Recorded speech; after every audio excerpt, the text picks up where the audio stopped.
আসসালামু আলাইকুম এভরিওয়ান। আজ আমার হঠাৎ করে মনে হলো আমি এখন গজা বানাবো। আমি যখন মেসে ছিলাম তখন আমার ছোট্ট বোন মিলির কাছ থেকে এটা আমি শিখেছিলাম। আমার মেসের ছোটো বোন ছিল সে, আমি ওকে দেখতাম প্রায় ও গজা বানাইতো। তখন আমার কাছে মনে হলো এটা তো একটা সহজ রেসিপি। তখন আমি চেষ্টা করলাম আর আমি পেরে গেলাম। তারপর থেকে আমি মেসে থাকলে এটা বানাতাম। এটা এত সহজ রেসিপি বলে বানিয়ে বানিয়ে আমি এটা রেখে দিতাম আর খাইতাম। খাইতেও কিন্তু অনেক বেশি মজা।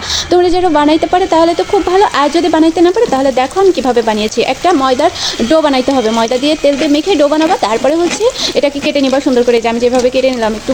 আর তার আগে একটু বেলে নিতে হবে, তো ওটা রুটির মতো বেলে মোটা হবে কিন্তু পাতলা না। আর তারপরে ওটা কেটে নিতে হবে, তারপরে এই যে তেলে ভাজতে হবে। তবে এর ভিতরে কি একটুখানি কালো জিরা দেওয়া যায়, কিন্তু আমার কাছে কালো জিরা ছিল না তাই আমি দিতে পারিনি। এরপরে আমি লাল লাল করে ভেজে নিয়েছি না, এরপরে দেখো আমি চিনি শিরা দিয়েছি। তবে আমি এর মধ্যে একটু গুড় দিয়েছি বলে একটু লাল লাল হয়েছে। তোমরা চিনি দিয়েও করতে পারো, গুড় দিয়েও করতে পারো। দেখো এবার আমি মিক্স করে দিলাম, আর এটা মাখানো হয়ে গেলেই কিন্তু হয়ে যাবে।